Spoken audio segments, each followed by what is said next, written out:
Hey, what's going on, everybody? Welcome back into Let's Talk Live here on the LTL Media channel. It's nice to be with you on this Monday afternoon. And I thought I would go back to an old case that really launched the channel here when I started getting into, I guess, the true crime genre. Wow, well over 2 years ago. And that is the Idaho 4 murder case that is involving Bryan Kohberger. And there is a set date of a summer trial in 2025 and is set to begin, I believe, on August 3rd. And they're saying that this trial is supposed to take all the way until November. So it's going to be a very long trial.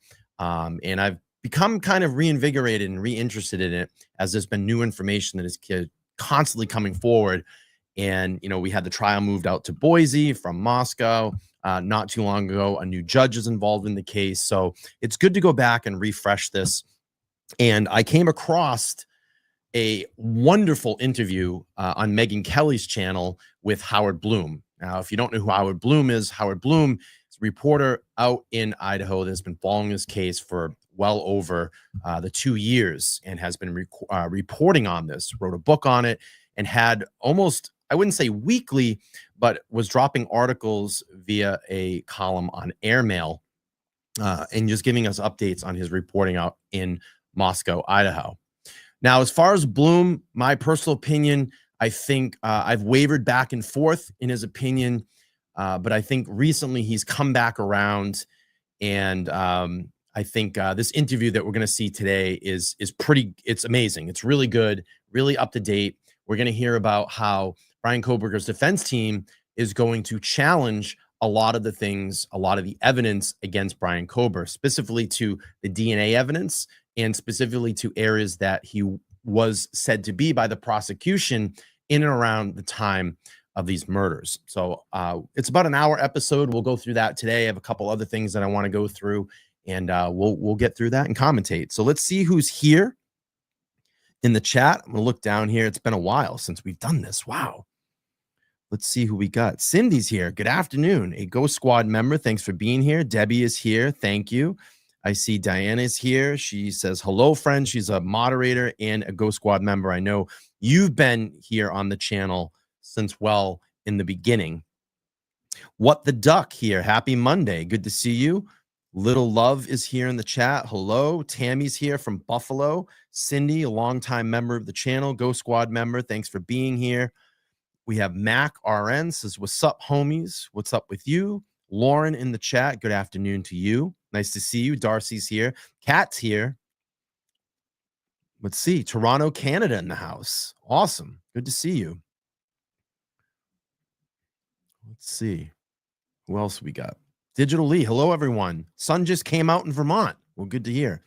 Beza says, hey, everyone. Thanks for covering this, Bryan. You're great company. Yeah, if you haven't seen my covering of the Idaho 4 case, I just looked up today, 275 videos on my channel. You can go over there and check out right under the Idaho 4 tab on my homepage. Go back and check it out. We did a lot of lives. Toots is in the house. Good afternoon to you. Nancy's here. Good to see you. With the new judge is not playing. I've been watching the pretrial hearings. Yes, very down to business. I think might be a little sympathetic to the defense, as I've been reading and hearing. Boise in the house. Good to see you. I'm going to possibly be out in Boise.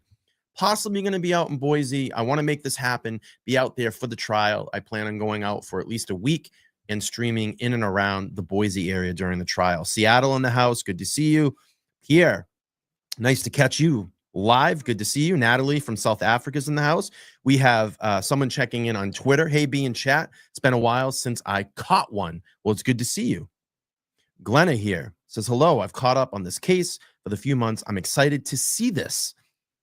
And New Hampshire woman, good afternoon from the rainy New Hampshire. Yeah, we just had sun come out here in the great state of Massachusetts over here in the Foxborough area. So pretty sunny here. All right, let's get to what I wanted to get into today. So we just had the 1-year anniversary of the Idaho home actually being destroyed. And that was, in my opinion, I had a lot of problems with this. As you know, months after the investigation, I think almost a year at least close to a year after the investigation, the FBI had to go back into the home and rescan some areas and collect some evidence. And then there was a lot of conundrum about that with the prosecution and the defense had to be there and be authorized. And it was just back and forth, back and forth. But I remember them going back in saying that they wanted to go retest some areas, rescan some areas for evidence. And that was problematic, in my opinion, very problematic. And I always felt that demolishing the house was a huge issue. And the reason I have an issue with that is I would have liked the jurors to at least walk around that property or walk through that property.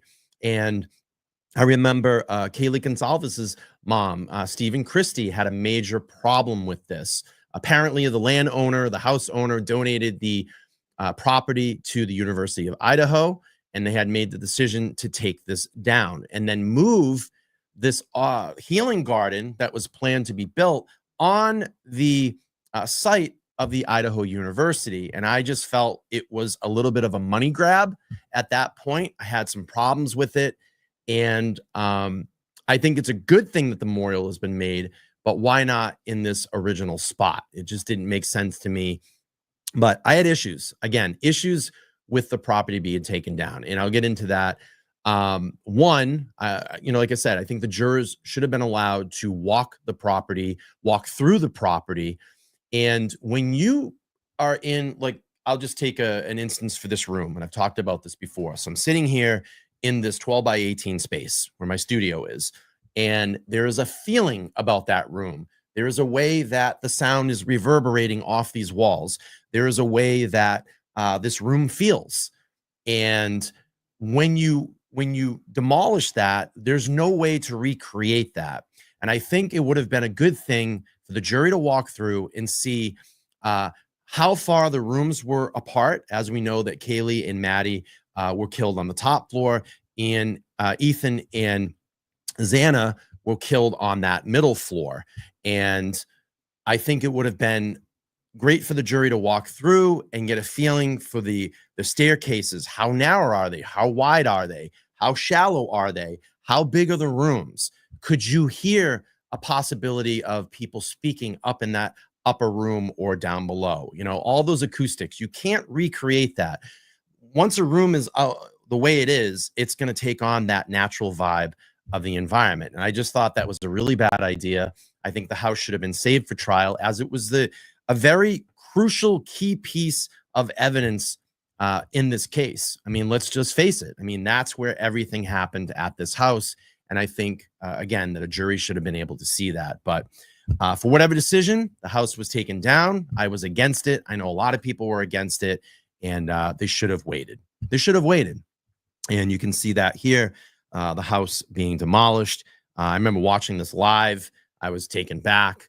I know the Gonzalez family tried to stop this, but it ultimately was taken down.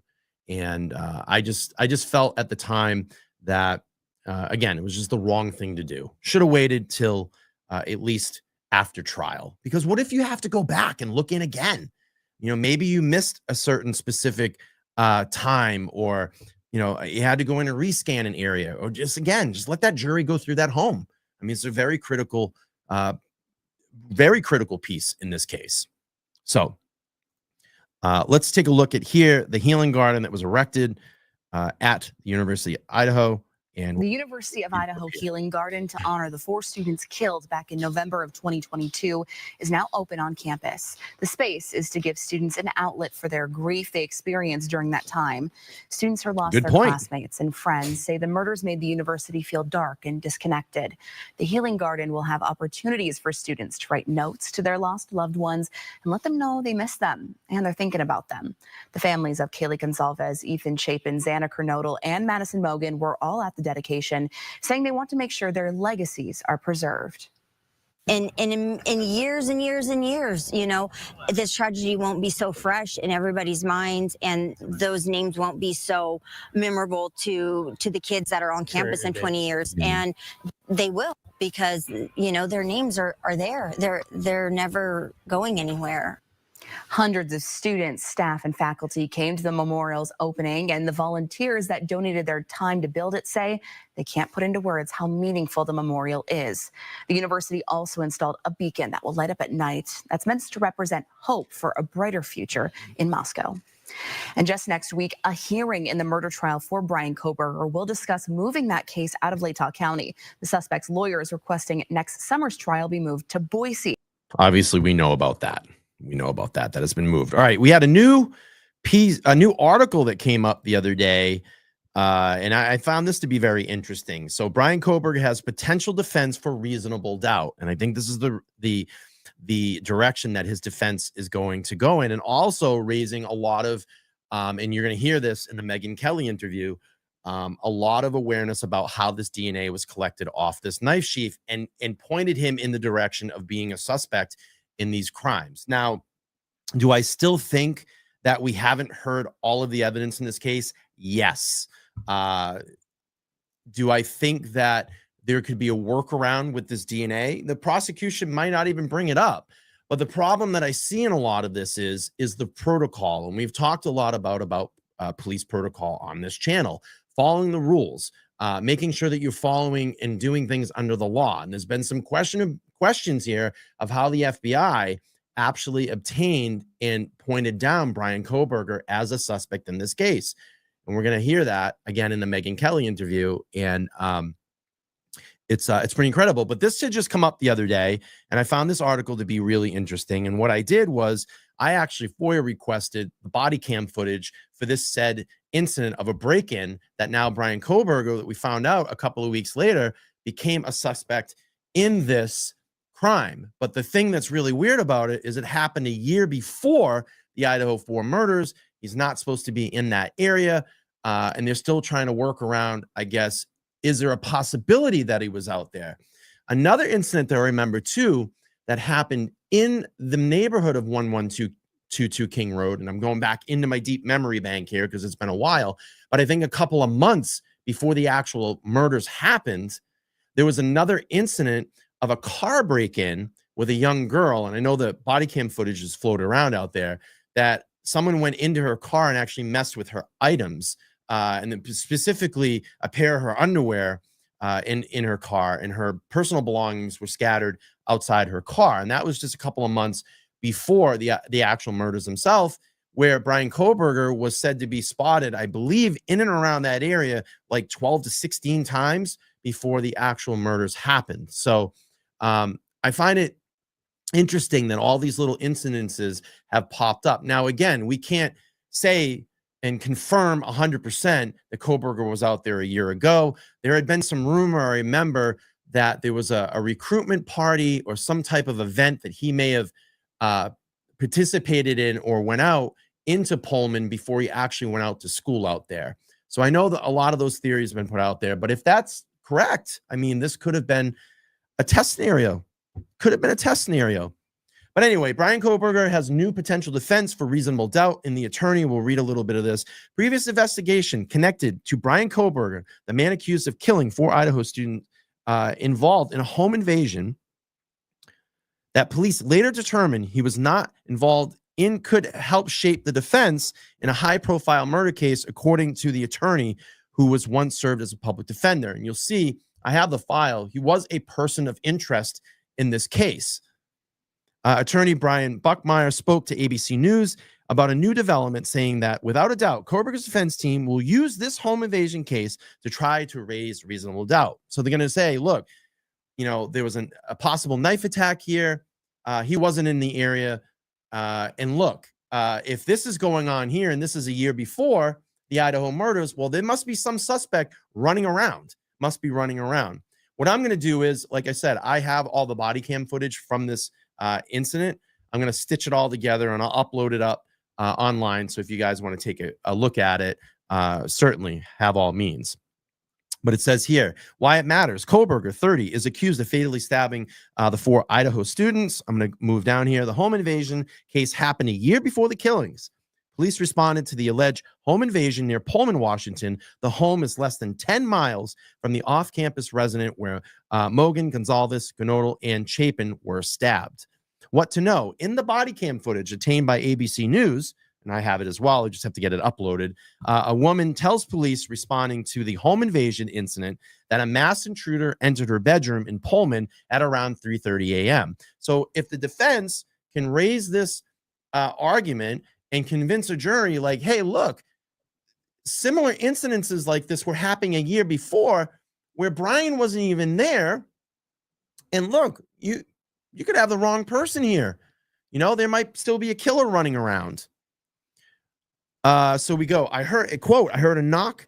I heard my door open and I looked over and someone was wearing a ski mask. And what we know about the Idaho murders, that the assailant said accused in this case, Bryan Kohberger, had a ski mask on that just showed his eyes and his bushy eyebrows. And that was by Dylan Mortensen, made that account. Someone was wearing a ski mask and had a knife, the woman said. And I kicked the knife, expletive out of their stomach. They flew into the closet and ran out the door and went up the stairs. Police did not find the suspect or evidence at the scene, according to the police report obtained by ABC News, and I have that police report as well. Kohberger was named as a person of interest in the Pullman incident 13 days after the arrest was in the Idaho killing. So maybe they were looking at some similar activity or some similar crimes in the area. They were looking at all these files. They put him in. They say, hey, is there a possibility that he could be here? But again, this was a year before the stabbings or the killings happened. So is it a possibility that he was out there? Could be. There's no confirmed account right now that he was there. But I did remember, like I said, when this case first happened, that there was a possibility that he might have gone out there a year before. Again, it's not 100% confirmed, but I thought it was pretty interesting reading this and looking over this and being, finding out like he was a person of interest in this case. The woman described the alleged intruder, and this is where it gets a little funky, of 5'3" to 5'5". Now we know Kohberger is well over 6 feet or around 6 feet tall. Kohberger is also enrolled in visiting Washington State University, which is Pullman, at the time of the incident. Pullman officials told ABC News that Kohberger is no longer a person of interest in the alleged home invasion, and the case had been since closed. So we had that. We had that pop up. Oh, look at this. Papa Rogers back in the room, says, I'm back. And if anybody knows, Papa Rogers was the alleged Bryan Kohberger account online. $2 super chat. Thank you so much. Thank you so much. Okay, let's get to this Megyn Kelly episode. I think this is one of the best ones that I've seen out there. Again, Howard Bloom involved. I think Bloom's coming back around in this case. And I was listening to this morning. There's a lot of fascinating and new information in this. And I think they do a great job. But I'd love to go through this, talk through it a little bit, commentate, and check this out. I think this is going to be one of the most watched trials, I would say, obviously in 2025. I think people are going to be glued to their screen, but I would say in at least the last 10 years. I mean, this is going to be a huge case if and when this happens in 2025. All right, let's play through here. Megyn Kelly. Howard, great Bloom. to see you again. All right, so we now finally think we have a trial date and that this thing is going to start August 11th, 2025. It's been moved to Boise. I think so too. Out of Moscow. And they're estimating it's going to take till, they got very specific, November 7th, August 11th to November 7th. That's all that can change. But it's been moved and it's finally set. It's taken forever. I know the families, some of them are annoyed that it has taken this long to finally get a trial date. And I predict this one will probably I want to just put this out there too. I think they got the right guy. I've been pretty open about that on my channel. I can have that opinion. I think they have the right guy. I think there's going to be some things that are obviously going to nail him down. The DNA evidence, the touch DNA. I know it's very, very, very, very microscopic, but look, it's on a knife sheath that are under 2 dead victims. That's hard to explain. His said car in and around the area 12 to 16 times and then seen on the night of the murders. Another thing that I've always gone also on this. And I'm curious if this is going to raise some awareness in this case or be part of the evidence as well. I remember about a year ago, it could be go back a little bit longer than that, that there was a interview with Steve and Christy Gonsalves, and they talked about getting some of the of Kaylee's items back from evidence. And I made a couple of videos about this because some things connected. They talked about some personal belongings. There was computers that they received, and there was a Bluetooth speaker that the department held on to for almost more than a year. And I found that to be fascinating. And I said, well, why would they hold on to a Bluetooth speaker? Well, when I started to think about it, what do our iPhones do when we have Wi-Fi or Bluetooth turned on? And, you know, listen, apparently Kohberger's phone was in airplane mode that night. But it was switched on and off in airplane mode that night. But if he was in and around that neighborhood 12 to 16 times, I can't remember the exact number, okay? If he was seen in and around that neighborhood 12 to 16 times before the murders, and he has his phone with him, and his Wi-Fi and his Bluetooth is on, what could have happened? Now, from what my understanding is how Bluetooth works is when you go to your Bluetooth and it's turned on, it is trying to create handshakes with things that are in and around the room. Do you want to connect with this? I guess it sends out a very low frequency wave signal to that item, and it's basically trying to do what's called connect a handshake. So you have your phone, you have the item, it's connecting a handshake. Now, is it a possibility that Kohberger was stalking the home? And let's just say he stalks the home and figures out that there's no one around the residence and gets a little gutsy and walks up to the slider or walks up to the home, and he's got his phone on him, and maybe his phone tries to make that handshake with this Bluetooth speaker that Kaylee Gonsalves owned. What I found out is that it can create a log within those items. So if it makes a connection with it, or it tries to make that handshake, when you come back, it'll continue to try to do that. i.e., here's a perfect example. Let's say you go to a hotel, okay, and you're in that hotel and you spend some time there, and then you leave, and maybe you go back to that hotel a year from now and you vacation again. It's going to remember that you were there. So when you walk into that room, it's going to try to make a handshake with either those devices or on that Wi-Fi signal and try to reconnect you back. It's like the same thing. If I in my home and my phone is connected to my Wi-Fi and I leave and then I come back, it remembers me because I've made that connection. So could it be possibility that this idiot had his Bluetooth on and made connection with Kaylee's speaker? Because why would they hold on to that? Why would they hold on to that? And it's funny. We went back and looked at body cam footage that were a couple of months before the actual murders itself. There was a noise complaint incident, and we looked through the video, and we found that there was the slider back door. Just inside that slider, there was a Bluetooth speaker that was right there. Now, I don't know if that's the exact speaker that Kaylee owned. Could be. And they were using that to obviously listen to music in the backyard. But I did see that, and I was wondering, hey, could Kohberger, not thinking about it, had his phone in his pocket maybe one time, went up and around 1122 King Road, went to that back window to look in, to scope around. How could I navigate this house? How could I get up there? And that Bluetooth speaker sitting in there, and his phone made a connection or tried to touch that speaker. Possibility, again, just a theory that I've thought about and put out there. I don't know if I'm correct on it or not, but it seemed pretty logical and seemed like a possibility. So I do have some lives on that. If you're interested in here, you can just go right into my Idaho 4 playlist. You can just type in Bluetooth speaker. I had actually a Bluetooth expert come on that worked at Verizon and basically said it is possible that this could happen. So again, we don't know. We don't know all the evidence. Maybe that is something that's brought into it. Not sure. but it is a possibility. But let's get back to Megyn Kelly with Howard Bloom. Be pushed too, but now we have a new judge. Judge is gone, and Judge Hippner, I think, is in. Right? Hippler. Is that Hippler. Hippler? It's like very close to the other name that sounds just like that, I've got to say. And so where do things stand? How do you like where the defense is at this point, so close now to potential trial? What the defense has to do at this point is to raise as many questions as possible.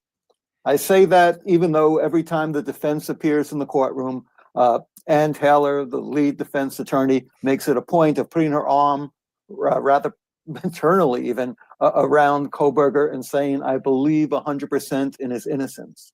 And yet, what she has to do, the dialectics of her case, is to raise questions.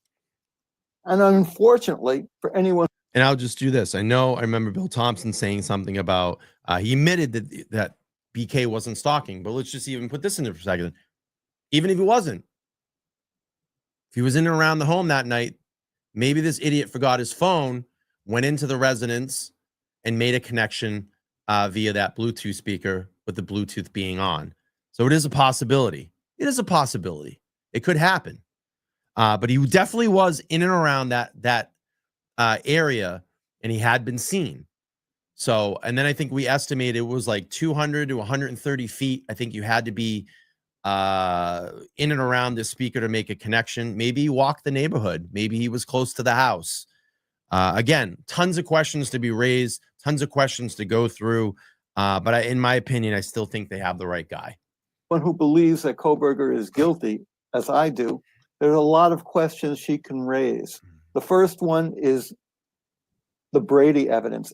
Evidence that should have been given to the defense has not been given to them. This involves forensic genetic material. They have not gotten all of it. They had to go to court. The prosecution was holding back. Why the prosecution would hold back on this immediately raises questions. What are they trying to cover up? This is America. Give them everything. Let the jury see everything. Don't give an excuse for the jury to have any doubts. But they've only given back some of it. What specifically they've given still remains under seal. But I think this genetic information that the defense has is going to raise questions about when and how did the authorities know about Kohberger. One of the attorneys involved. This is big. Just to set this up, you broke this in airmail, as we mentioned in the intro, where you write. And it has to do with the knife sheath, the one piece of DNA evidence that we know of that was found in this case.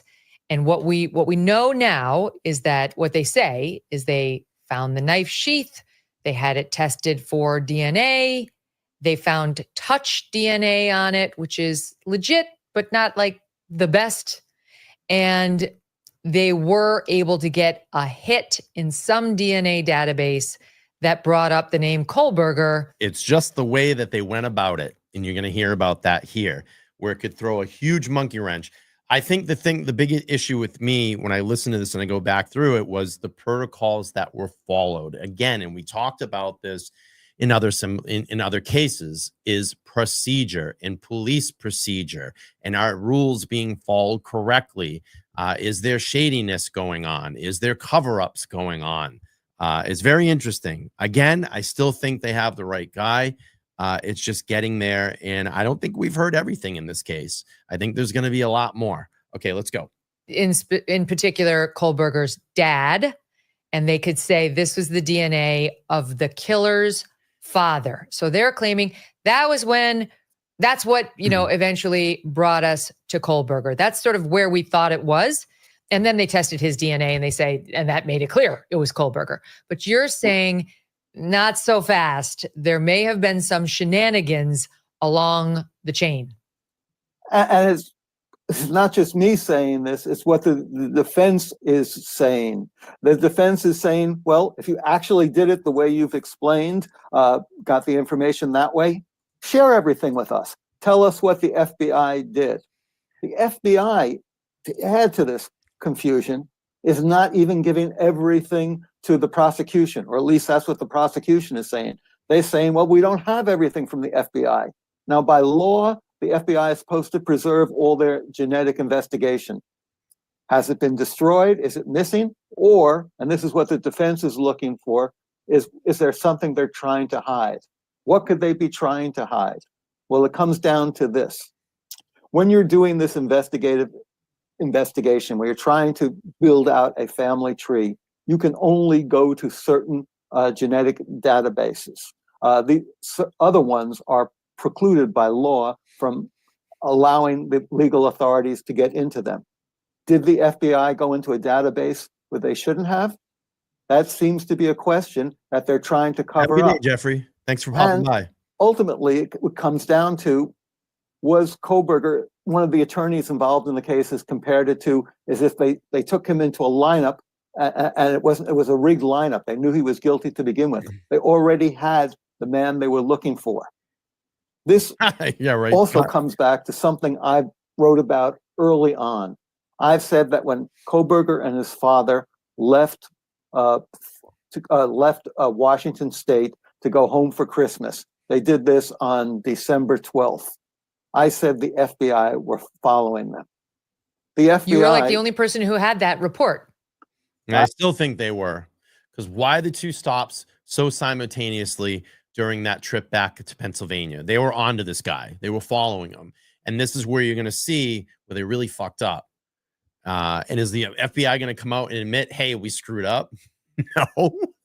But as Bloom's going to explain here, where they literally come out and make the statement, we were not following Bryan Kohberger. And in my opinion, that actually made it even worse. If they would have just stayed silent and said nothing about it, you'd probably be like, maybe they didn't. But coming out and saying, hey, we were not following them, made it very sus. Made it very sus. All right, here we go. I had it first, and it was picked up by others, repeated by others. The FBI to this day denies that they were following him. Now, why this is so interesting, I've covered lots of stories. The FBI usually doesn't comment. Usually says, well, we're not going to comment, wait till trial. This, they've been vehemently denying it. And why are they denying this? Because I think the only way they could have been doing this, the only way they could have been following him, is if they had accessed information that they should not have. And the fact. All right, let me just stop you there. Let me stop you there, because so we can walk the audience through what you're saying step by step. That was just a shot from a police body cam of them getting pulled over, which they did. Was it 3 times? 2 to 3 times, right? Twice. Okay. Twice again, which is amazing in itself. I mean, you couldn't make that up. No, so they got pulled over when they were driving. This is post the murders. Bryan Kohberger's driving with his dad cross country back from Washington State to the Poconos, Pennsylvania. And they got pulled over not once, but twice and let go with just, I'm going to just put this out there. And I get it. We get like a mixed crowd when we do these Kohberger streams, which is great because I love it. I love when people come at it and they go, you got to watch this person, and you got to watch this person, and they have receipts, and they have this, and they have that. I think I'm just going to throw this out to the people that are like pro Kohberger, that don't think he did this, okay? For an innocent guy, in your mind, he's innocent, right? He's an innocent guy. He didn't do this, okay? For an innocent guy, I'm going to just say this. He sure likes spending a lot of time in jail cells, because if that was me, I knew that I was 100% innocent, that I didn't do this, that the evidence is not going to be stacked up against me. Why did we slow this down? Why did we waive the speedy trial? I would want to just say, let's get it on. Let's go to trial. Here's my receipt. I was in and around this area at the specific time that they're saying that I killed these college kids. Why now sit here for 2 years in a jail cell? 2 years in a jail cell and not even make a statement? Not even say, hey, I want a news team to come in here and say, I did not do this, or talk to a journalist. I did not do this. 2 years. We're waiting almost for a trial. And we don't even know if it's going to happen in August. It could get moved, could get bumped. But I just raised that question. Why would you not want a speedy trial to go right away and say, I am innocent?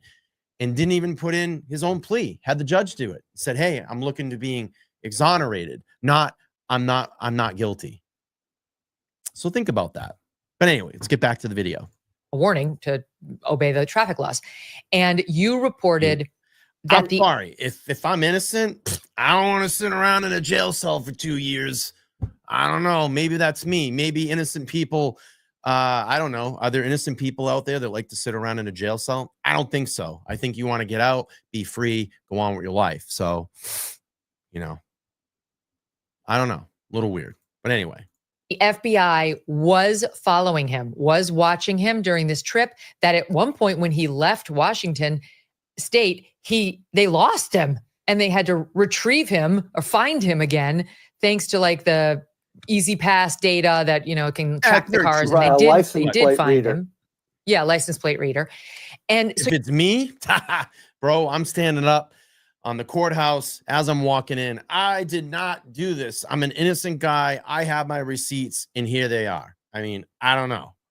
If someone's accusing me of a horrible, horrible crime like that, and I know that I 100% do this, I would be out on the courthouse steps, walking into court when I'm in my hearings, and just going, "Hey, I didn't do this. Didn't do it." I'd be screaming at the top of my lungs, "Here's my receipts." I don't know. I guess this guy's innocent, but he likes sitting in jail cells. Doesn't make any sense to me. All right, let's go. So your report was very specific. It wasn't just like the FBI knew who he was, so it's logical they were following him. You were reporting, no, they were following, and they had a real decision to make about whether to intervene when the local cops with whom they did not coordinate genuinely pulled him over for 2 traffic violations. It was very specific, Howard. Yes. I mean, could you imagine you're the FBI, you're following this guy who's your person of interest in a murder case, and suddenly you see him being pulled over, and you don't know how he's going to respond. Yeah. If he is indeed guilty, well, he could, and if he is indeed the murderer of 4 people, something could happen to this police officer, this highway patrolman who's trying to stop the car, or the car could take off. You could have an OJ chase across America. But the FBI makes its decision to hang back, because one of the reasons they decide to hang back is because what they're doing is secret. They have not even told the Moscow police, who are their partners in this investigation, that they already have this person of interest. They don't reveal to the Moscow police until a week later, until after the Kohbergers get to Pennsylvania. And why are they doing this? What are they keeping secret? They're keeping secret that because of their zeal to catch a monster, they maybe played fast and loose with the rules. I absolutely love doing these streams. I got to come back and do more of these more often. I got away from this case. 275 videos on my channel about the Idaho murders. I got to get back into this because I love the theories that people throw out here. I mean, this dude, hey, he's innocent, but he loves sitting in jail cells. Innocent, but loves sitting. Now he's an FBI. He works for the FBI. That's why they tore the house down. He's on assignment. I love it. Oh, I love these streams, man. All right, let's go. DNA acquisition of certain websites, and that's what they're trying to stand by. So because you say, you accurately point out, and I think the audience has a good enough feel to know this, the FBI, you're right, they never give statements. I mean, when does the FBI? But I have every single red-blooded American right to think the way that I think. I think they have the right guy, and I can have that opinion. Just like I have the opinion because I know that all the facts are out there that Karen Read is not guilty. Okay, I can have both of those opinions. I think they got the right guy. I really do. I think they have the right guy. Explain to me, if you're innocent of a crime, if you're 100% innocent of a crime, why would you waive your speedy trial? Why would you not want to get to a speedy trial? And you want to sit in a jail cell for 2 years? Oh, yeah, it's a vacation, right? Vacation from society. Doesn't make sense to me. The FBI ever come out and say, we deny we were there? They say nothing. They let us as media people pound sand, do absolutely like just twist. They don't need to confirm or deny anything. It's kind of the way the DOJ operates, same, related organization. So on your story though, and with all due respect to you and Airmail, you've owned the story, but like, it's not exactly like it was on the cover of the New York Times and they kind of, felt like they had to, they could have blown you off, but they didn't. They come out and they're like, it's not true. We weren't following him, which in a way is more telling than if they'd said nothing. And so now you go to what is it? Why would they do that? And then we have to go back on the timeline to figure out why they might be feeling squirrely about Howard Bloom's report that they knew Bryan Kohberger was their suspect, and they knew it well before they now say Yeah, they knew that's it, the which problem. was the end of That's gonna be the December. problem. Now they want us to believe they didn't have him until the end of December. But you're reporting they had him much earlier than that, thanks to the genetic genealogy, and how they made the ID is where Yeah, the big questions that's come the in. problem. Not you. I know the defense is saying this. The exact dates, I mean, the FBI has said they identified him on December 19th. He became a person of interest. And that was because of car license plate readings. And then they still hadn't done the DNA yet. I am saying that on approximately December 11th, that's when they first got aware of Kohberger, and everything else followed. It was the DNA that led the case and allowed them to track everything else down. And you see in the public affidavit at the time of the arrest, there's really no mention of the investigative genealogy work that was done. And the prosecution would like to keep this all out of the case. They say it's irrelevant to how we made our case. But the defense, and I think has a really good case, is saying, show it to us. What are you keeping secret? Why are you hiding this? And it's all going to be about confusing jurors. When you don't. No, wait. So well, I want to just keep this linear line going so people can follow because it's complex. This explains so much because when the case was first unfolding, we were all reading the Howard Bloom updates in airmail like it was, your college admissions letter. It was like you couldn't wait for it to hit, refresh. And you reported the genetic genealogy. Like we were hearing, yes, they got him thanks to genetic genealogy and DNA. But NBC News had this explosive dateline right around that time in which Steph Gosk, who's a good reporter, reported that no, they got him. She wasn't disagreeing with anybody specifically, but she was saying, we've got how it went down. They got him thanks to identification of the white Hyundai Elantra.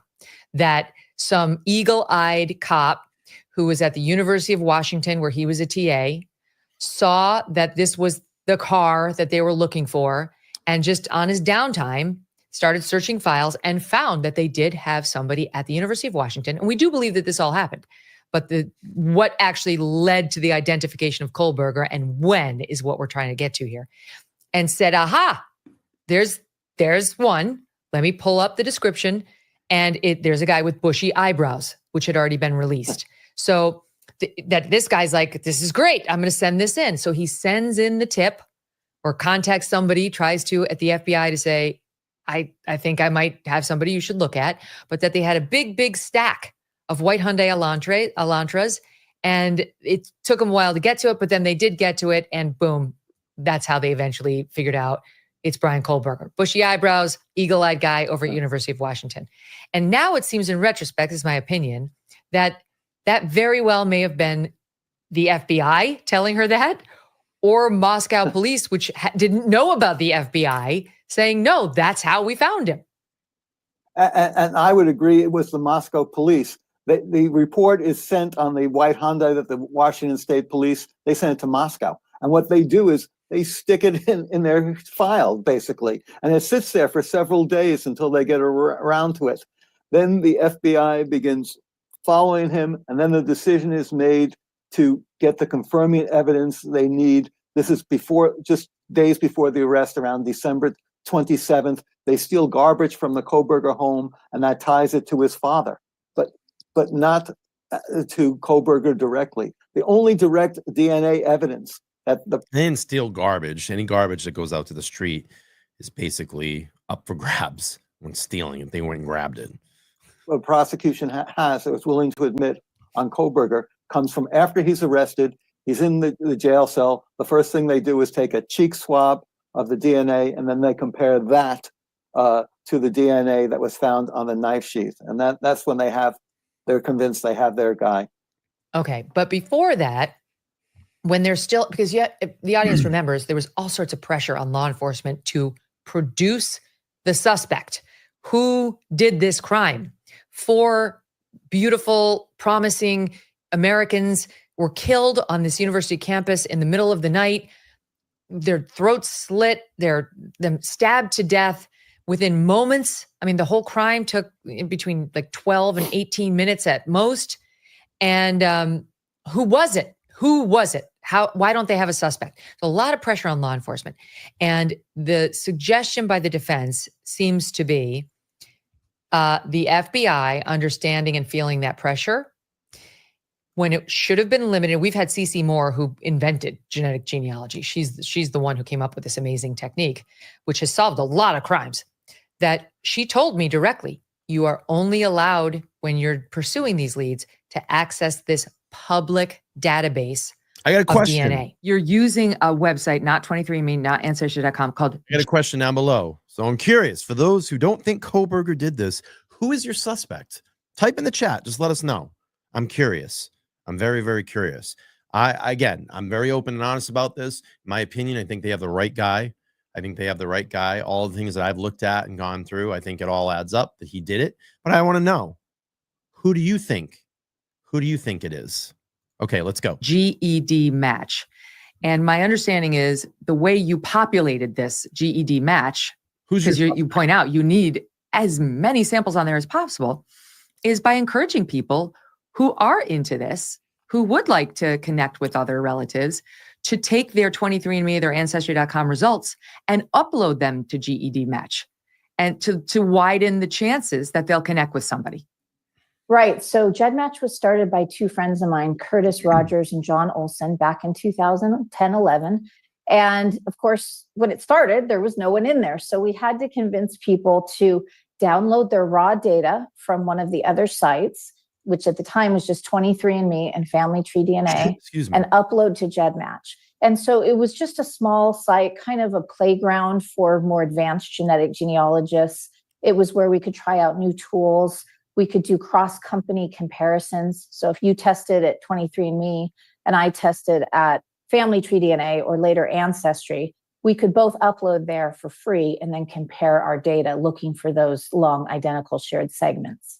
So if you go and let's say you go to 23andMe or you go to Ancestry.com or any of these public companies, and you want to get your genealogy and you give them your DNA, they're not allowed to share that with anybody.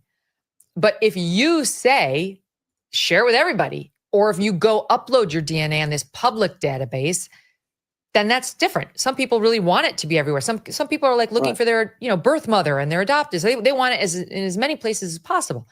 So the public database is more limited in some ways than those private databases, which are more protected. And she was saying, it's kind of a frustration that you can't get into those privates, but that's the way it is. You're limited as a genetic genealogist to this public database. The suggestion here seems to be maybe an overzealous FBI crossed those lines, and I don't know with which company, but crossed those lines in a way that they are not allowed to do.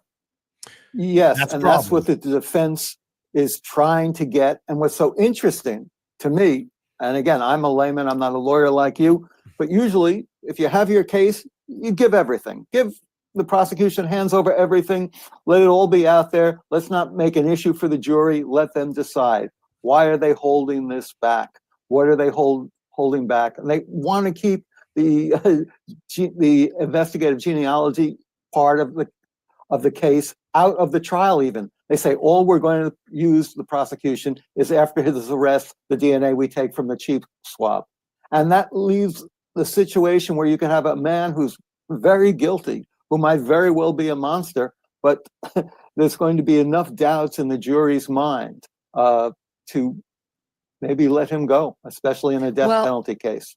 Well, let's talk about that because, it's very interesting to me to think about if the FBI crossed a line, which is where the defense is driving. They're saying, why wouldn't you just turn over exactly what happened in your genetic genealogy search? There's no reason for us to not know exactly how you got the name Bryan Kohberger, or more specifically, his dad's name. And they won't. They have been fighting this at every step of the way. It's very weird. If they didn't do anything wrong, why would just show it? Just turn it over. But they asked Judge. They've been asking, and now they ask the new judge. Like, they've been trying at every turn to try to get this info over the FBI. Well, now the prosecutor. I totally wrote not guilty incorrect, spelled guilty incorrectly, but I don't feel like doing another one. So two choices: guilty or not guilty. Guilty or not guilty, in your opinion. Prosecution's objections, because the argument will be, we used to have this in law school. If you obtain evidence through an illegal search, you can't use it as the prosecutor. It's barred. You can't violate the Constitution and just go into somebody's house and search for the murder weapon without having a search warrant. That's because people have constitutional rights to privacy, et cetera. Your Fourth Amendment rights. But there's an exception to this rule, which is if you can prove, it's called inevitable discovery, that we inevitably would have discovered this person anyway, then you can get past having your case thrown out. And the evidence you're trying to get in, you can potentially get it in as well. And this is why, for example, Matt Murphy, who's a 27-year prosecutor in the state of California, we've had him on the show a bunch of times. I asked him about this when you broke the news, Howard, about this is where the defense is going. This is why Matt Murphy does not think this will be an issue for team prosecution, even if the FBI crossed lines. I'm going to run the soundbite. Stand by. Here it is. So you're saying even if they detected Bryan Kohberger's dad by doing something untoward, by maybe accessing some database they shouldn't have, the feds and so on, that you still like the prosecution's chances because they were driving at Bryan Kohberger through more than just... I'll make it fair. Do I have to throw undecided in there? Does that help everybody? All right, so we'll make a new poll. You give me the options. What do you want? Mother's grandmother, father's daughter. Who else do you want in there? God, I forgot. I love going back to these streams. Okay. I just got to make sure I clear it with the room. So we have guilty. We have not guilty. What else are we putting in there? Undecided.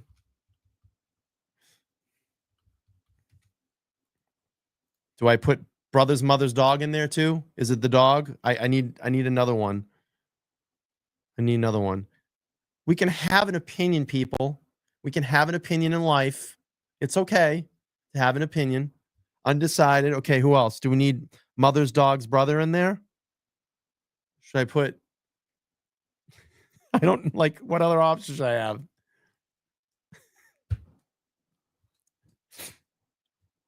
Father's mother's dog?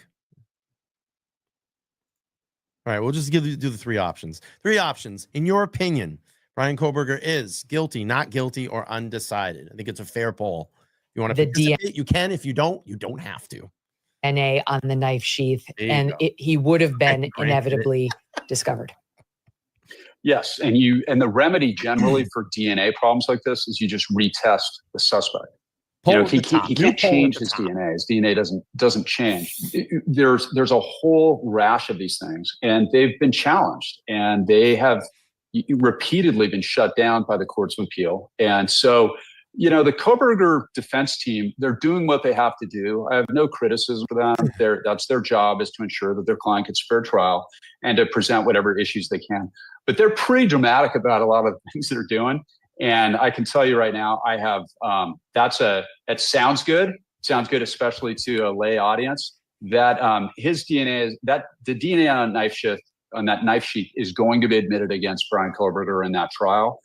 They're not going to be able to successfully suppress it, and it will be affirmed on appeal.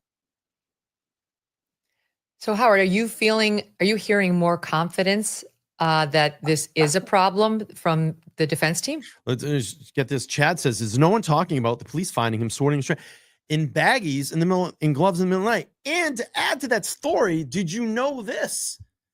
That when the FBI was out looking at Bryan Kohberger and watching him as a suspect in Pennsylvania, the night that he was out separating his trash, they literally almost ran him over because he came out of nowhere in the dark. Did you know that?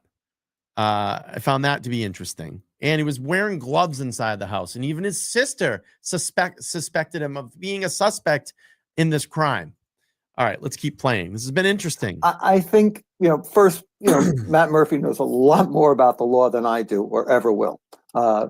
He's also very articulate, and he's been a defense attorney. and a prosecutor, I think. I think it's a very interesting exercise, though. We look at these cases, right? So Gina says, I tend to think he's guilty, but he deserves a fair trial and legal presumption of innocence. But it's like, you know, we look at Karen Reed, the case that we follow here, and it's like you have two polar opposites, like, oh, she's fucking guilty, or you have she's absolutely innocent.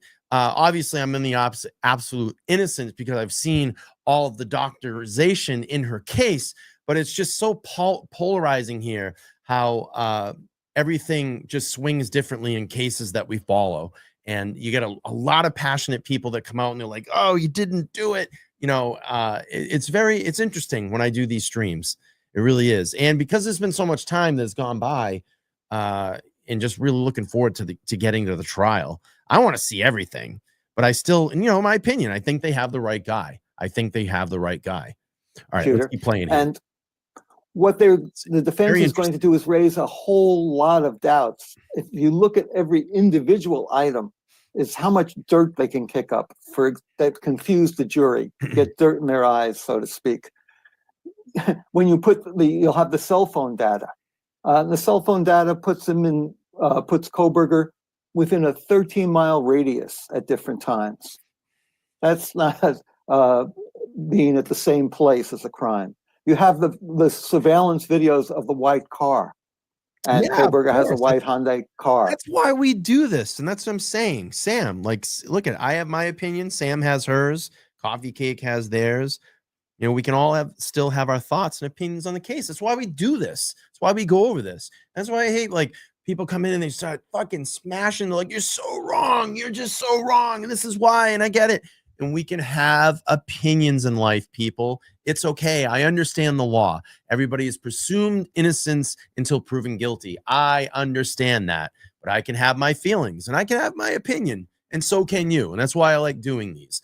I really love doing this because I like to see where people come from at different angles in these cases, because maybe they have seen something that I haven't, or maybe I've seen things that they haven't. And it's always a healthy mental exercise to go through this, because I like puzzle solving. That's why I do this.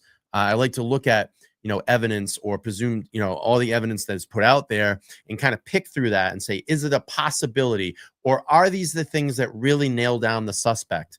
Or let's look at the Karen Reed case. Look at all the evidence that had been fabricated by police and all of the bullshit in that. So it's a very interesting aspect to these cases. And I think that's why people follow that. One, I think that's why a lot of people get connected into true crime. You may be a puzzle solver. So, you know, someone that likes to look through things and sort them and say, is this a possibility? Or the science doesn't add up. Or, you know, let's look at the DNA evidence. It's very fascinating. A lot of aspects to case law.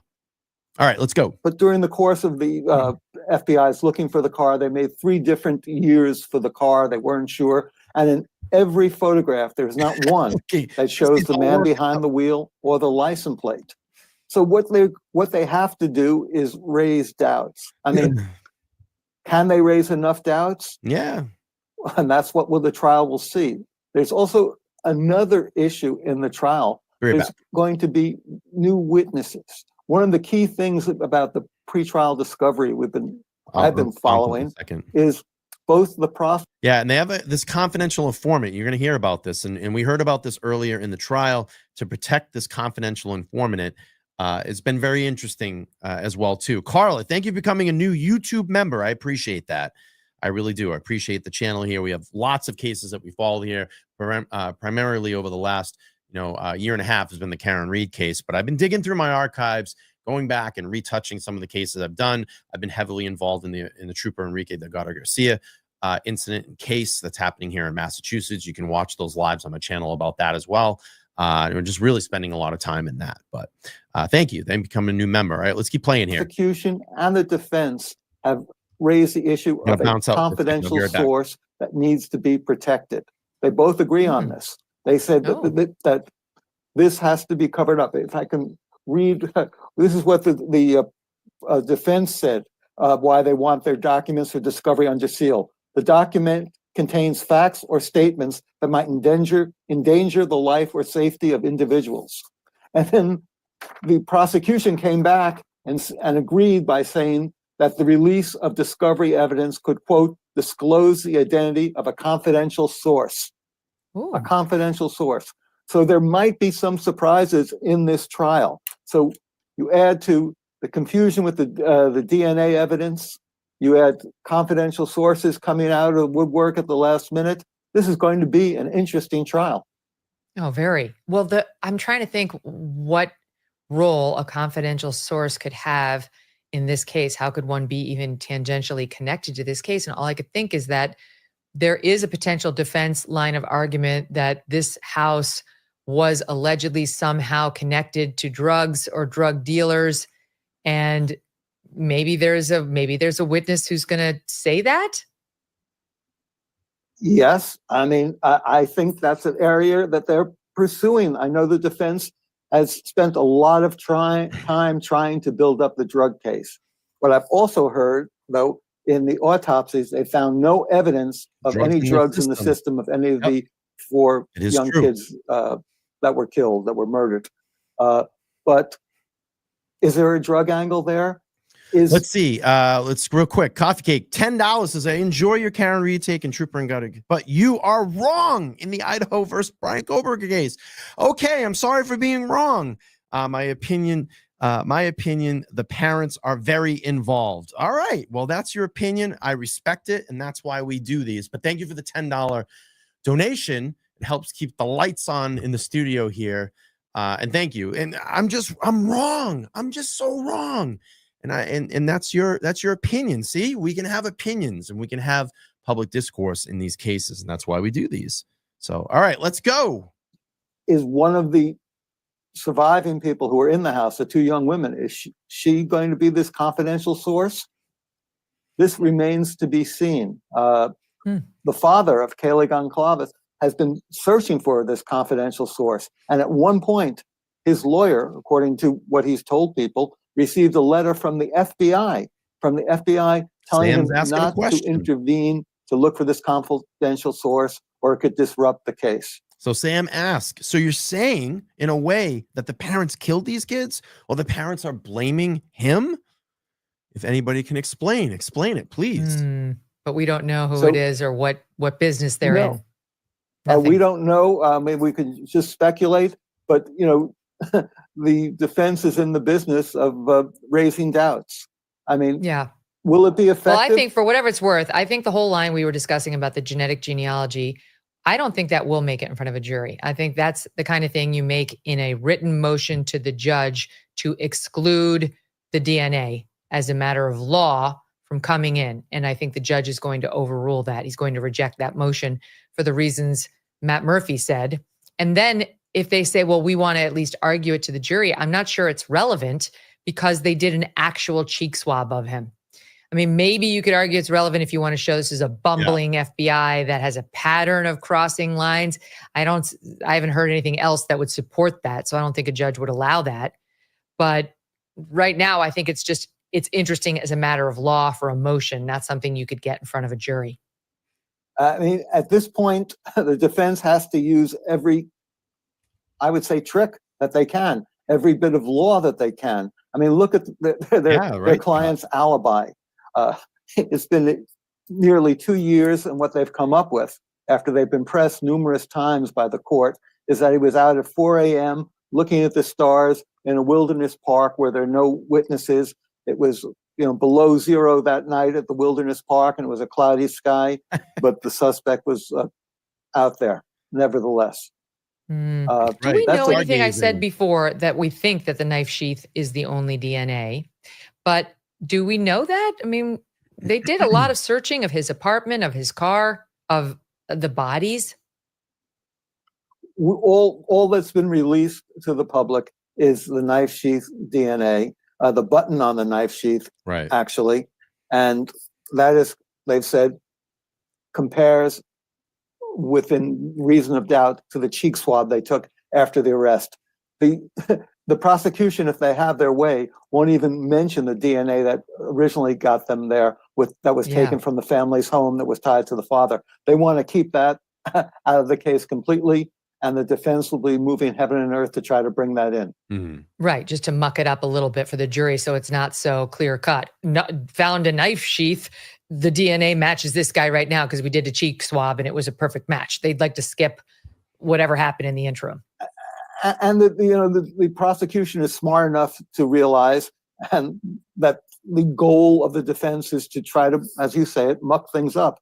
So if they didn't have anything to hide, why wouldn't they just put it into evidence? They said, okay, this is how we got it. This is nothing to be ashamed of, using an investigative forensic genealogy to get in there. But they seem to be holding something back, and that's raising more questions and giving the defense something to work with. And Add this is that now to the something confidential that's witnesses. right, in which we don't know. But this whole thing that we're discussing about the genetic genealogy took a turn for the better for the defense with this change of venue. How so? Well, because I think this judge is going to be more sympathetic to the defense. He will demand, I think, to the prosecution. Hippler. Yes, Hippler. I think he's going to be a bit tougher. It's interesting. On the first, send me the details. Email me. Let's talk live podcast at gmail.com. It's new to me. I can try to get it, but if you want me to try to get it, I can do it. It's been a little while since I've looked at this case, so there's a lot of new stuff that's in and around there. But if you know about it, send me the details. I'll put my email in the chat.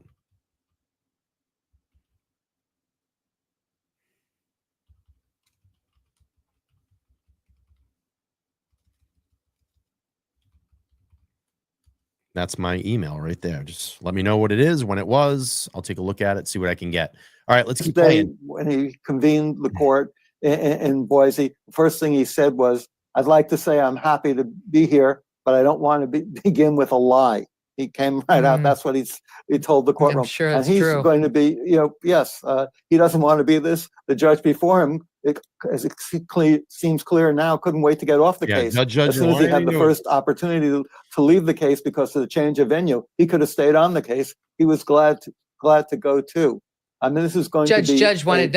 We had Judge. We have Ann Taylor, defense lawyer, and now we have Judge Hippler. Again, it reminds me of my friend. Her last name was Laden. She had a baby boy. She named him Quinn Laden. Just don't. No. You don't want to come anywhere near it. Stay away. Stay away. I think maybe change it to Hypner. That's my advice to this judge. Okay, so anyway, now we're going to go ahead in Boise, supposedly on August 11th, and there just was a motion that, I think it's granted, that Bryan Kohberger, in all the pretrial appearances and at the trial, will be allowed to appear in a suit.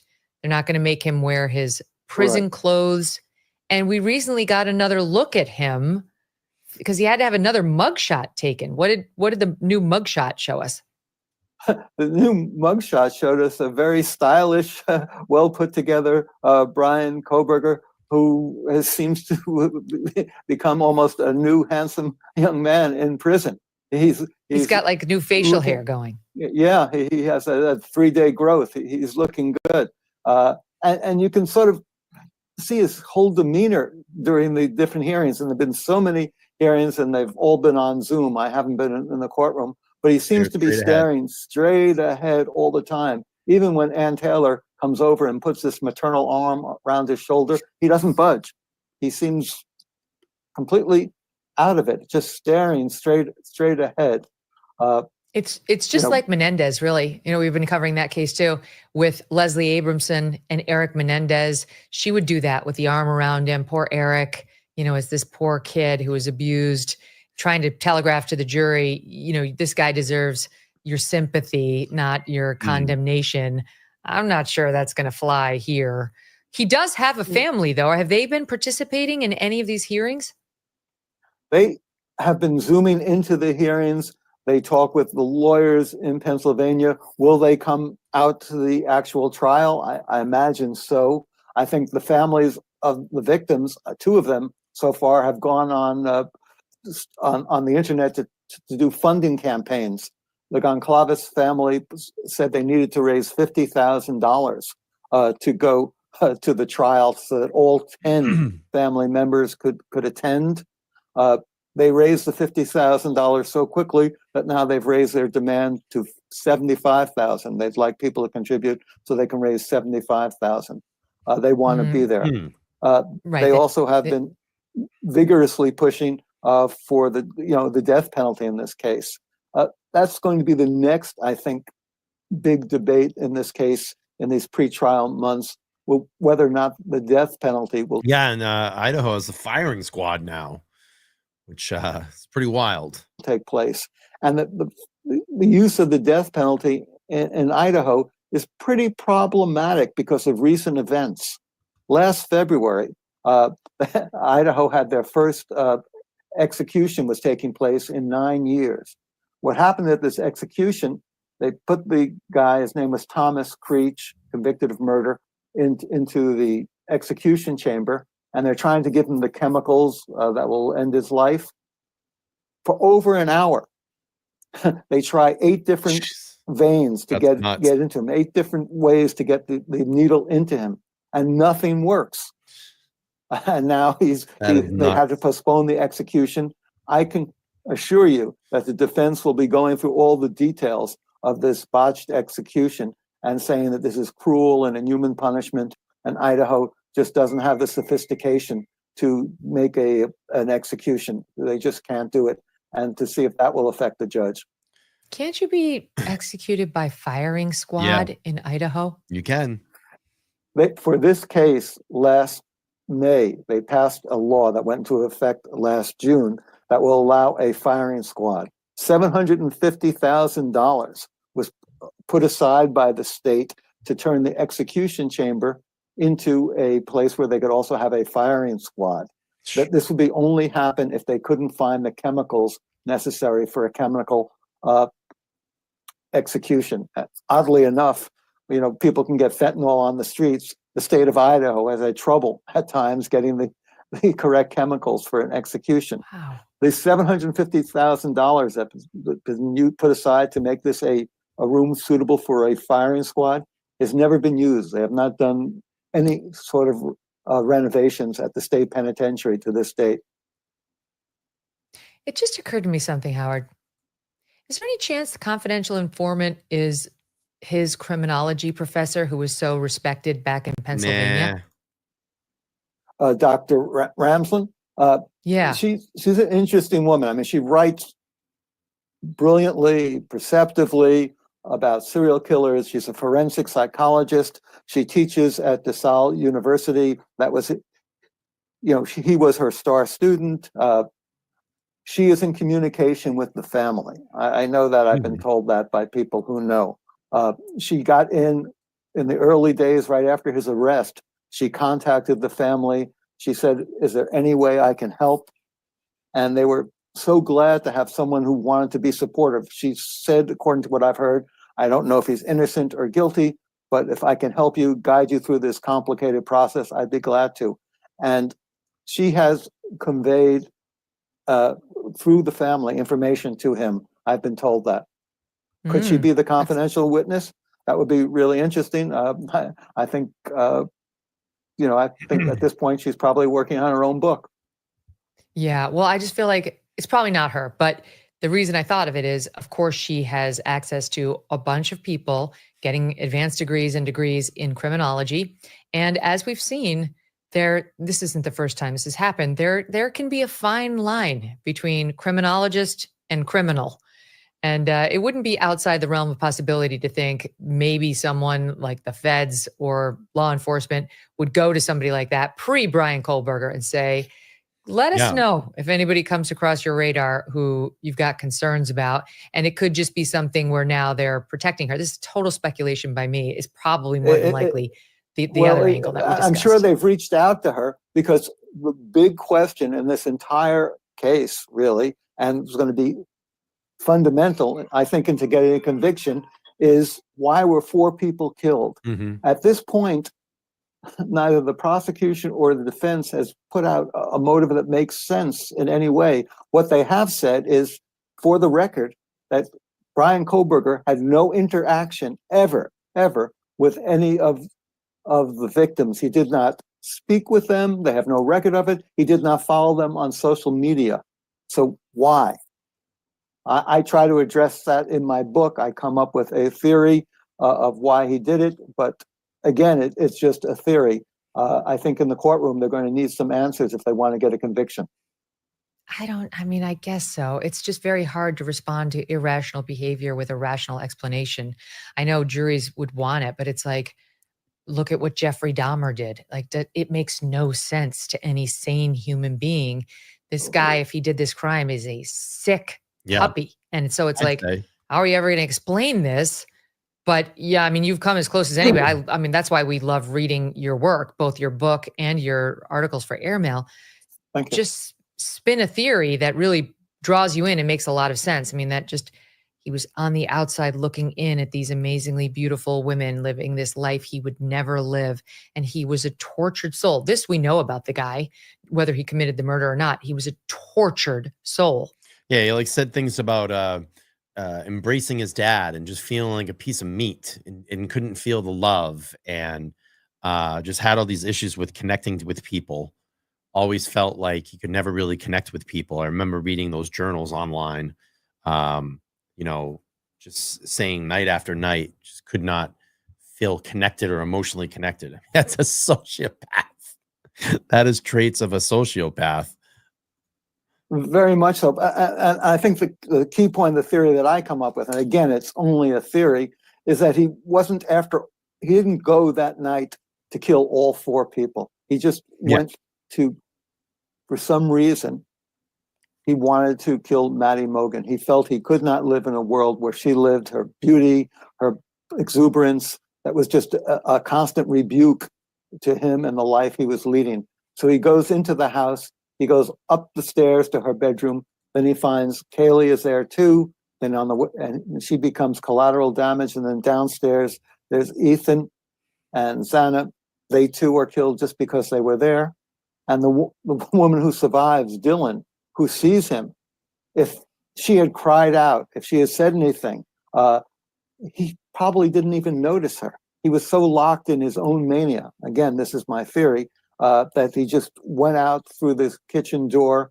If she had spoken a word, she too would have been killed. Her silence, her retreating back to her bedroom, saved her life. Thanks for gifting membership. So welcome in new member. Joseph, thank you for being a Ghost Squad member. Appreciate that. Thank you. All right, let's go. And is going to have to build out a theory that's going to be, not as circumstantial as I can in print or on the air. They're going to have something. There's a lot of elements. We keep on saying, well, they can get over this hurdle, the prosecution can get over this hurdle, but you raise enough hurdles, and it's going to be very hard for a jury, especially in a case where man might have to face a firing squad. If he hadn't left behind that knife, you never would found him.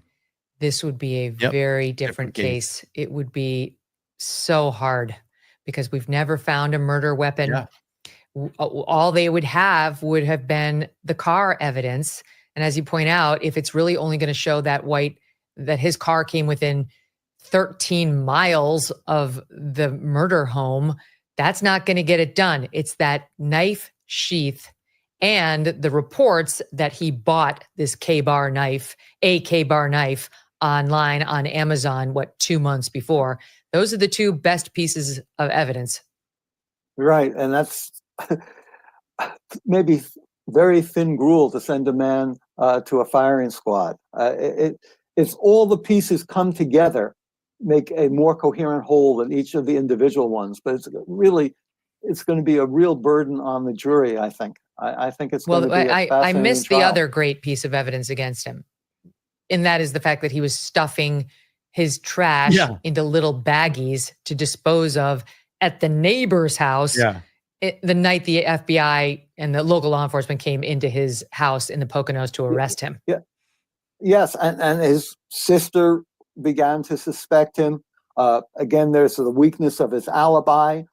All put together is very incriminating. But he's able to, there's no blood ever found, at least as we know it, on his car, in his apartment. There's no incriminating information on his computer that we know about.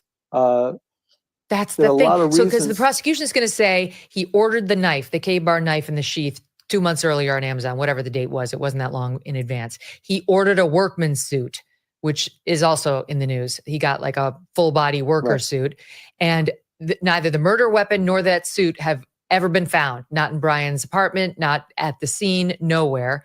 But he took a circuitous route from the murder scene back to the University of Idaho. It's this long, tree-covered highway. Easily could have pulled over and disposed of this stuff someplace in the woods where we could never find. And by the way, where is the worker suit? If he didn't do anything nefarious in it, why didn't we find it when he searched his apartment? Where's the knife? Why didn't we find that when we searched his apartment? And that's the reason that there wasn't blood evidence all over him. Right. Yeah, there's no blood in his car. There were no scratches on him. You can make a very convincing case, and the defense will make it in great detail to the jury, that they have the wrong man. Just real quick, if you can do me a favor, smash the like button. Please smash the like button. We got about another, 12 minutes in this video. 12 minutes in this video. Appreciate everybody being here, giving your opinions today in the chat. It's been lovely, the back and forth. I love it. And I'm really looking forward to this case in 2025, the summer of 2025. All right, let's keep going. Keep chatting. I love it. I think they have the right person, but why? Ultimately, I think the defense is going to say, why would he have done this? Why would he have done this? And the prosecution is going to say his DNA was found at the murder scene on the knife sheath, not on a clock radio, not on a shoe, on the button of the knife sheath. And then the defense is going to say touch DNA, whereas you point out in your airmail articles, the amount of touch DNA they got is the tiniest molecule, like not even a fleck of dust. And by the way, anyone could have touched that knife sheath in the store from which it came. Exactly. Anybody. All right, let me just pause that real quick. Coffee Cake, very passionate about this. Thank you again for the $10. Says BK is not guilty. He had zero idea who these four were. He had been driving. He was driving. His car was moving when they were unalived. I cannot wait until he is found not guilty. Thank you. I appreciate it.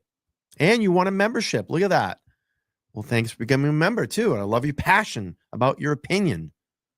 Okay, let's keep going. This has been it's been interesting. It's been fun to see all the different opinions here in the chat today. All right, let's go. I mean, they'll just raise doubts. And will it be convincing? And again, especially when there has a firing squad, there are enough doubts that you don't want to send a man to the firing squad, to face a firing squad. Well, and then you've got him. That's why I think it's interesting that he's, working on his look. I imagine Ann Taylor is going to have him shave that facial hair growing all over his neck, in addition to his face prior to trial, and make him clean shaven again. But he'll be sitting there, presumably clean shaven. I mean, it's hard to say he's an attractive man given what we believe he did, but objectively speaking, he's not a terrible looking man, and he'll have his nice suit on. I'm sure he'll be, with the arm around him from Ann Taylor and his family right behind him, which they seem like nice people. I agree. Trying to project, I'm an all-American boy. I was getting my PhD. I was preparing for a life of fighting crime, not committing crime. Not murdering 4 people within 9 to 12 minutes, whatever it was, for no reason. Right. And until this event, until his arrest, he was in many ways a success story. Here's a guy who overcomes all sorts of things. He's a heroin addict, and yet he beats it. He's 125 pounds overweight. He loses the weight. He turns his body into a fortress. He's going to a poor junior college. He gets out of the junior college and goes to a good college, DeSalle, and then gets into a great program in criminology at Washington State University. He does all this. He has one success after another. He's trying to reinvent himself. And yet I would suggest that ultimately there's something in him that he begins to realize that he just can't fit into this world of success, this world of normal people, this world of conversations. I go back to the story I write about in my book where he first gets out to Moscow, Idaho, and he goes to a pool party and he sees some pretty young women and he gets their phone numbers, and yet he just leaves the party. He never contacts them, but the women receive hang-up calls. He just felt himself as an outsider. Well, and also another thing that's really sketchy too, that and I think they talk about it here, but I remember, didn't he have a friend out in Pullman that she said that she felt that someone had broken into her apartment, and he said, well, let me help you set up a security system inside the apartment. We'll set some cameras up. I think there was an incident of that, and she felt really weird about it. And that was a friend of his at campus. Reporting about, because the jury will likely hear this. This will come in, not all of what we're discussing is going to come into evidence, but the jury will more than likely hear the story about how things were on a downward spiral at the University of Washington for him. He wasn't just this brilliant PhD student. And I think she felt like she was being watched or something like that. Yeah, it was really, really strange. And I mean, look, it just kind of adds up with this guy. All right, DA for the criminology department that was spiraling down the drain at the same time he was about to allegedly murder these 4 people. Yes, but what he's going to say, or the defense will say, is just what he told his father on this trip that they take across America. He begins to tell his father about some of the problems he's having at the university and that they're out to get him. But he says, I will come back there. There'll be a hearing and I'll be able to make my case and I'll be reinstated and I'll be able to keep on teaching. Yeah, I don't think that's going to happen. Let me just speed up here. We're going to have a commercial. Here we go. These professors had enough of Bryan Kohberger, and they had actually terminated him from the PhD/TA program. Right before the murders. Well, he gets the letter saying that he's been terminated. It's sent to his apartment in Washington State University. At this point, he's already on the road with his father, so he never actually gets the actual physical letter. But maybe he got an email, because he does discuss it with his father on this road trip across America. Yes, I think it will be. Yeah, he's confident he can beat it. It's going to be in much demand that it will be. Yeah, from what I know and I understand. Yes. But before the murders, Howard, he was, so maybe he didn't get the termination prior to the murders, but he knew at the time of the murders, his neck was on the chopping block at the university for his bad behavior. He was called into 3 separate meetings with deans and his advisors, and at one point they tell him, okay, you're doing better. And then a week later, he gets into a fight with his professor. He had to be the smartest person in the room. He had to have the last word. And the professor was a former lawyer who had been a criminal lawyer in Washington State. And he just felt there was, I think, I haven't talked to him. He wouldn't talk to me. He felt there was something off.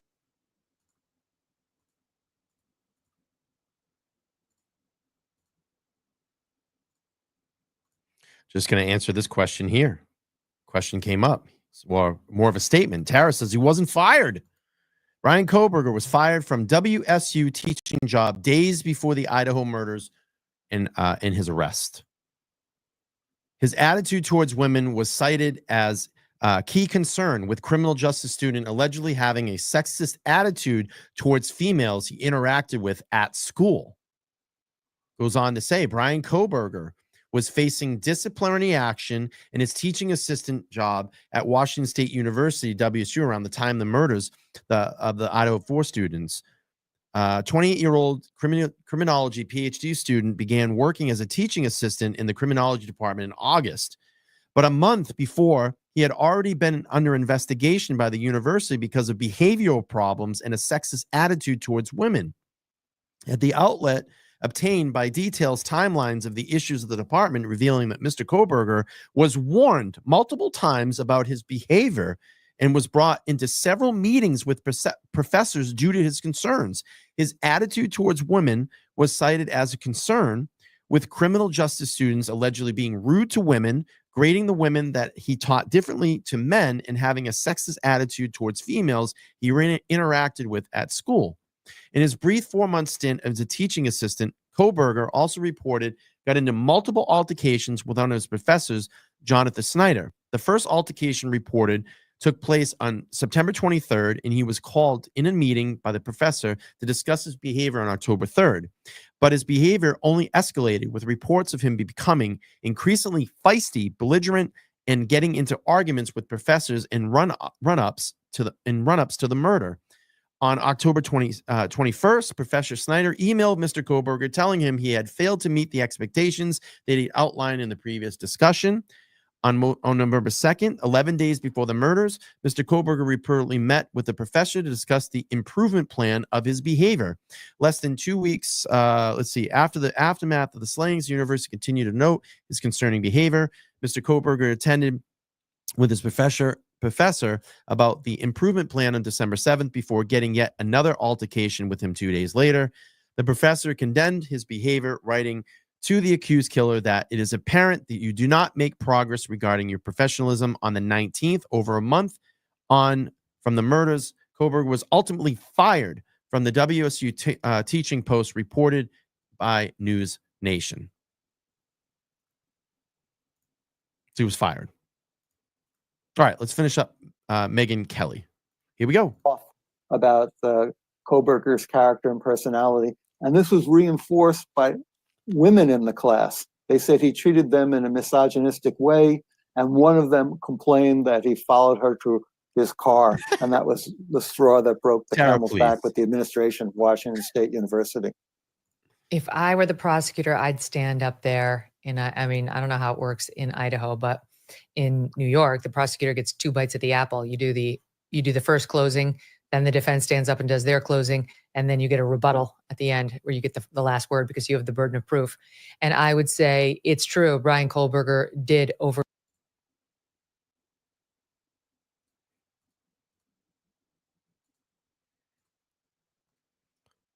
The News Nation had a copy of the termination letter right here. That aligns everything. But they're probably a crap site too, right? All right, let's finish this up. Overcome obesity, and he did overcome his heroin addiction. You know what he did not overcome? The severe night terrors and torture, self-torture that's been going through his brain since the time he was 16, where he said he feels like a piece of dead meat, where he said, when I hug my father, I feel nothing. This is a sociopath who is more than capable of these crimes, whose antisocial behaviors got to the point where they could no longer be ignored or not noticed by the students that were in the class for which he was a TA, by those above him who had been rooting for him, with whom he knew he had to curry good favor, but couldn't maintain the ruse any longer. And ultimately, this came to a boil inside of him because of the vibrance of these girls, the beauty of these girls, the vitality of this foursome living a life he could never live. Who knows whether he met one of them in the vegan restaurant? Who knows whether he met them online or just stalked the Instagram page? We'll find out whether he did for sure in court. But he was working out a lifetime of angst, anguish, and self-torture as he took that K-bar knife and plunged it into Maddie Mogan and her friends that night. You make a very convincing case. Also, I was just thinking as you were talking about who the confidential witness could be. It could be one of his fellow students in his class. One of the women who he might have walked to the car and felt uncomfortable around him. Things might have happened at Washington State where there have been rumors, but nothing is as that I felt comfortable about printing. Maybe these people will testify to that. Was that the one whose apartment he installed a security system, and then security system. She believed he did that just so he could look at her? That's one theory, again, that hasn't been substantiated. That appeared on Dateline. The Dateline reporters are damn good, but I haven't been able to substantiate that. So maybe they have something I didn't get. It wouldn't be the first time. But I think something like that could come out at the trial, and those could be the witnesses who are willing to talk. Well, look, I, for one, am just glad it's finally, we think, coming getting to a trial. Right. It's been too long, and I'm sure the families are just absolutely frustrated that with every passing day, witnesses' memories fade. Even the jurors' memories of the awfulness of this fade, though that will be brought full front and center to them through pictures. But I'm sure they want justice. They want an end to this, or at least an end to this phase. Of course. Yes, I mean, and they also want, some of the families make it clear they want vengeance, and who can blame them in many ways? One father said, "I send my daughter off to college, and she comes home to me in a box." How can you deny him his venting for vengeance? I certainly can't. Yeah. No, that's another piece of this process. It's already inconvenient. They got to travel now to Boise, allegedly to protect his rights, because the defense did some survey of the locals in Moscow, Idaho, that allegedly suggested they all knew about the case, and they allegedly had biases already. I mean, all of that could have been cleansed on jury selection and with a jury instruction. I don't think you're going to find people in Boise who've never heard of the case either. Well, even it came up in the courtroom when they're giving the statistics. 97% of the people in Moscow heard about the case. In Boise, what was it? 93%. Oh, so 4% difference. What they'll say is that there'll be a larger jury pool. In Moscow, you have a jury pool of approximately 20,000 people. In Boise, is about 300,000. So you have more to check to find someone. I wouldn't have moved the trial, but I see how the judge had to do it. You want to do everything that will make this trial stand up, because it's going to be appealed if he's convicted. So you want to give them as less reasons as possible for having a successful appeal. And that's why you would want all the Brady information to be presented too. Yeah, 100%. If there's any good news in this for people like you and me, it's that Judge, in kicking it up to Boise, said at least they're going to have a bigger courtroom, which can handle the amount of interest that there will be in this case, which, honestly, as members of the media, that is good. Yeah. There will be cameras inside of this courtroom. It'll be controlled. It'll be one at the back of the courtroom, we're told. But in any event, having access to the actual trial on camera is such a gift. It's definitely going to drive interest in this case. And, in August, post the presidential election, I think there's going to be a lot of eyeballs on this. Oh, yeah. Right. And the jury selection will start July 30th. And they expect it. This is the other thing. When he talks about the trial date, he's giving just 8 days for jury selection. I don't know if you can select a jury that quickly, but we'll see. Yeah. Well, I like the deadlines. I like the idea of the deadlines. And just I've never heard a judge say it starts on August 11th and it ends on November 7th. Well, I'm not sure that's how the penalty it works. Phase. Yes. Yeah, we'll see. Yes. Well, Howard Bloom, what a pleasure as always. Thank you so much for your great reporting on this case. All right. It's Howard Bloom. Oh, by the way, if anybody wants to see what a K-bar knife looks like, this K-bar knife, this is back, 1 year ago, April 26, 2023. I had the long beard, and I'll just show you what one looks like. This is it's a K-bar. That's a K-bar knife. Massive. Massive, massive, massive.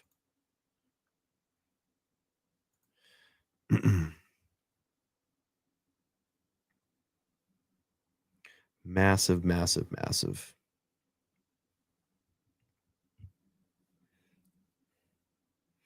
Yeah, and that will do a huge, that'll do a huge bit of damage there. Yes. It's a massive weapon. Have the beard, yep. And that is a K-bar. It's one looks like. And then we have the knife sheath right here. This is the sheath.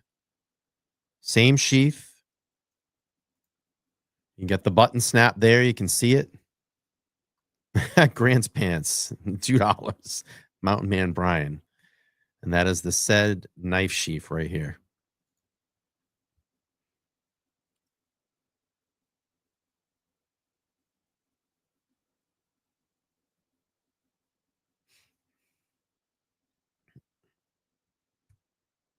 And that's a K-bar. Let's see. It's massive. Look.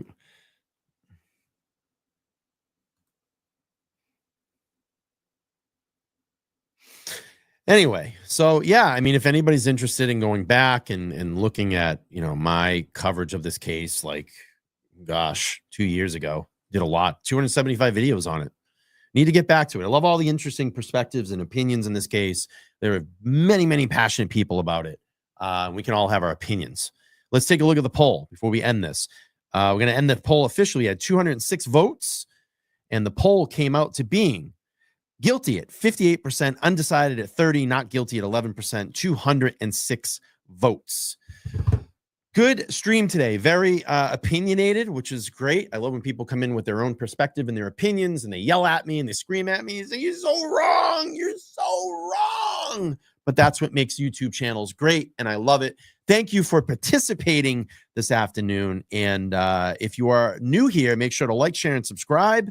I definitely want to come back to this. I want to definitely dig this back up because it does create a lot of chat inside the chat rooms, and it's all good stuff. But I love all of you. I hope you all have a wonderful New Year's, and I look forward to 2025 being one of the best years of our lives.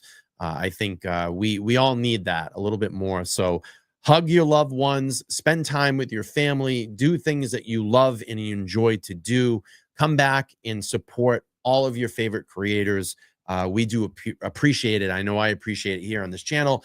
To all my moderators and members and subscribers, I hope you have a wonderful and safe and happy new year.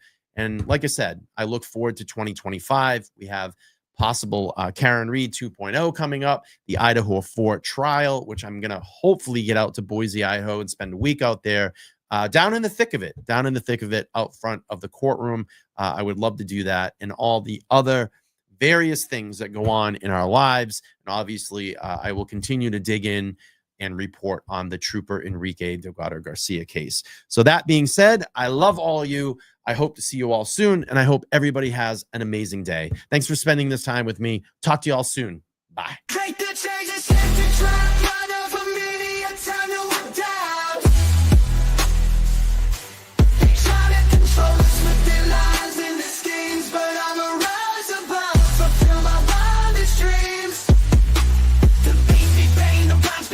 Trap rap flowing through the darkest night. The dope is stepping for the sellouts on the screen. I'm spitting truth, we can question what you